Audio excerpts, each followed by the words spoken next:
help or harm? The problem of giving international aid to crisis-stricken countries.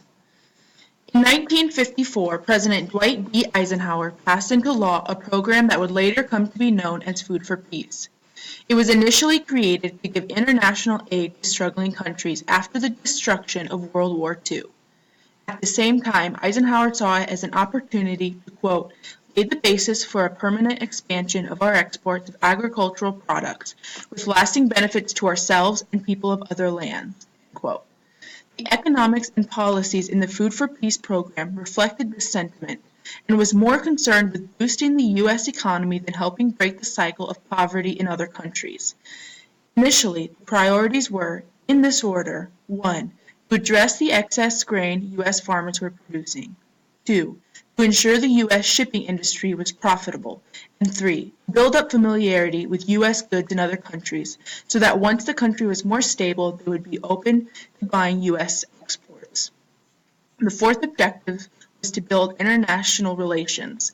During the Cold War era, aid was especially helpful in making allies. It wasn't until the fifth objective that addressing international food insecurity was expressed. The U.S. is the largest source of international food aid in the world. The effectiveness of free aid to countries in crisis has been questioned more frequently since the founding of the Food for Peace program in the 1950s. The aid programs, especially in the U.S., are rife with inefficiencies and often undermine local efforts of rebuilding. The end result is more often than not countries becoming dependent upon free aid, with only incremental improvements to show for it. The case of Haiti after the earthquake in 2010 was no different. There was an overwhelming response of international aid after the earthquake. Over the course of 5 years, $13.5 billion poured into Haiti. Haiti remains one of the poorest countries in the world. The aid has not improved Haiti as it should have. Many different factors contributed to the ineffectiveness of the resources given to Haiti. In my case study, I will explore 4 factors that expose the harm international aid can have, as well as dynamics that hinder its effectiveness, starting with the history of Haiti. I will also explore how the U.S. policies and economics of international food aid undermine local, more sustainable efforts, as well as look at the environmental justice problems in Haiti. I will end with the possible alternatives to the ways in which international aid could be distributed. The story of Haiti is dismal, filled with colonization, slavery, political corruption, and crippling debt. John Henley writes that the last 5 centuries have combined to produce a people so poor, an infrastructure so non-existent, and a state so hopelessly ineffectual that whatever natural disaster chooses to strike next, its impact on the population will be magnified many, many times over. In its early history, Haiti was rich with natural resources and good soil. The French West India Company gained control of the island, exploited its resources, and colonized its inhabitants. To achieve the level of economic success that France desired, a huge number of slaves were forced to work for the French government. For almost 100 years, Haiti made up 1/3 of the Atlantic slave trade. In the 1790s, the slave population in Haiti revolted against the French's tyrannical rule and successfully gained independence in January of 1804. The war, however, also ended up destroying the country's infrastructure and most of its plantations, according to Stephen Capel of the Economist Intelligence Unit. After the war, Haiti was forced to pay France reparations, which lasted until 1947. In order to pay back the enormous sums, Haiti was forced to take out huge loans, which crippled the economy. A history of corrupt government officials kept the state of Haiti in constant turmoil. Then, in 2010, the already hurting Haiti went to rubble when a 7.0 magnitude earthquake left 220,000 people dead and many more injured. The overwhelming amount of aid did not address the reality of Haiti's broken government. Aid distribution was slow to reach the people who needed it. Government agencies scrambled to work through political red tape as well as establish appropriate strategies for handling the crisis. It was even reported that food rotted on the tarmac with no one authorized to accept or distribute it. The failure to respond adequately pointed to a history of a government already decimated by crime and disorder. Without a strong response team able to accept the aid pouring in, the help was unable to make the impact it could have. The policies in the Food for Peace program, which was created almost 70 years ago, are outdated and inefficient. According to a study done by a Government Accountability Office, only 35% of the U.S. food aid budget is spent on food.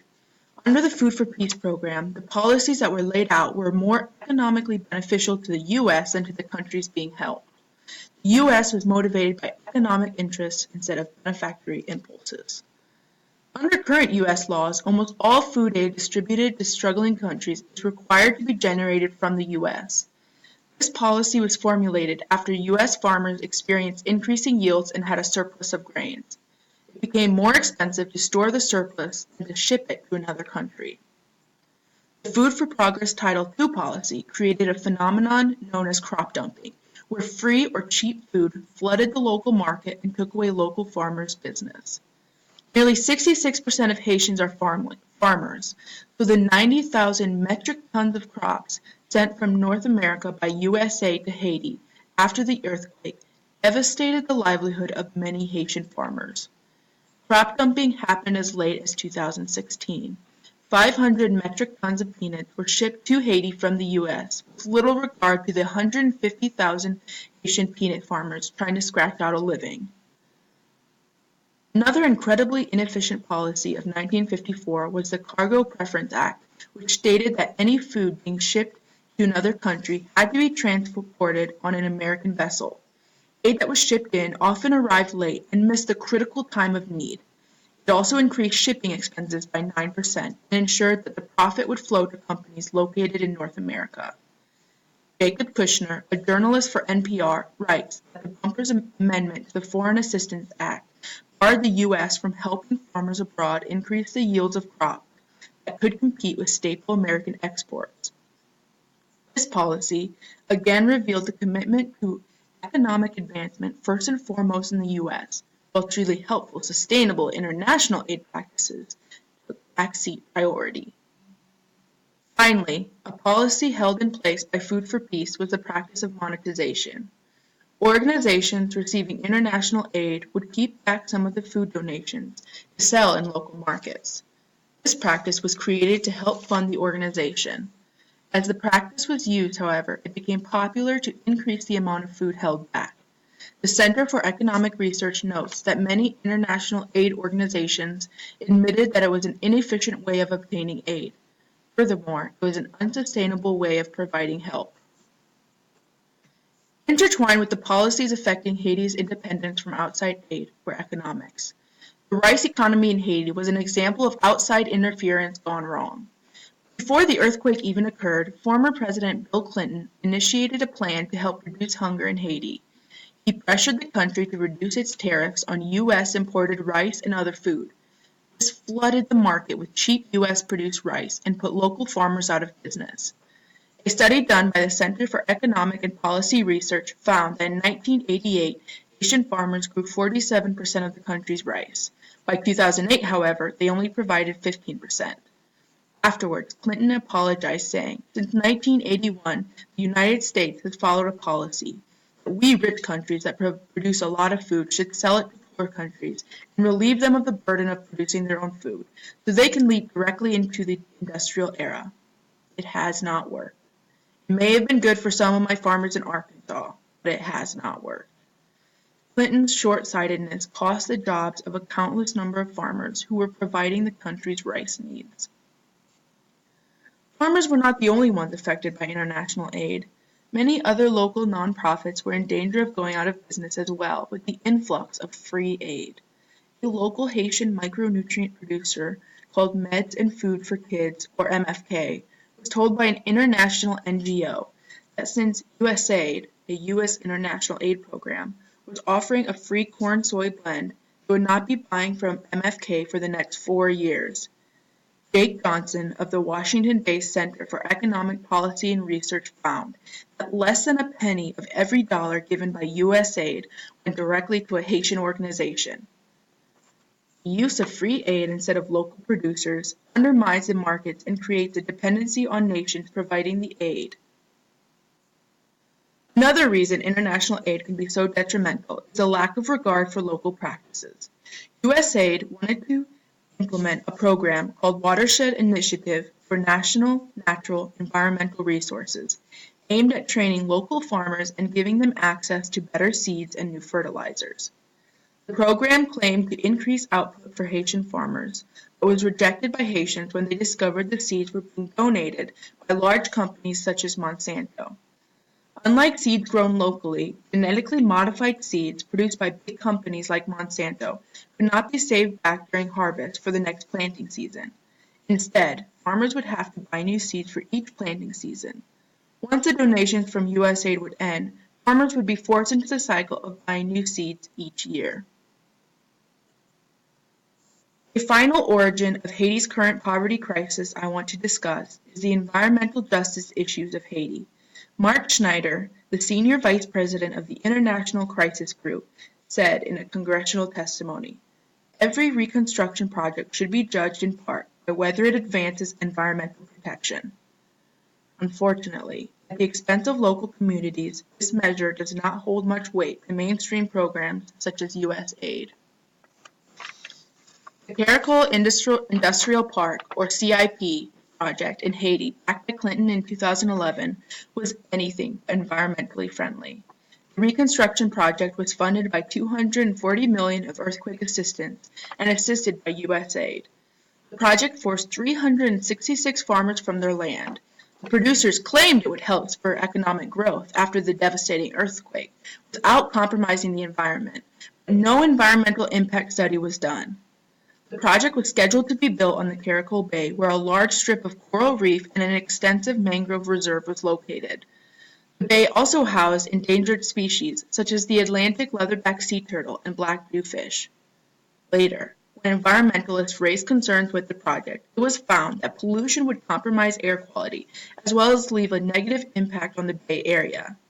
The USAID website described the CIP project as a mixed-use light manufacturing facility. In reality, that design relied heavily on fossil fuels, which would have a significant impact on the diverse set of species within the bay.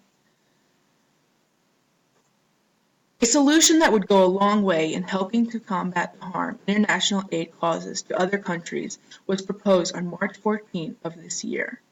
Senator Bob Corker introduced the Farm Bill that would help modernize the Food for Peace program established in 1954. The bill is still in the process of passing the House, but if it successfully is signed into law by the President, it could dramatically improve the problems U.S. food aid programs currently have. Several issues would be addressed in the Food for Peace Modernization Act. It would end the law requiring all food aid to be developed in the U.S., reducing the number down to only 25%. It would end the practice of monetization and move towards more direct assistance in the form of money, so that NGO agencies could buy directly from local markets. The rule requiring food transportation to only be carried by U.S. vessels would end as well.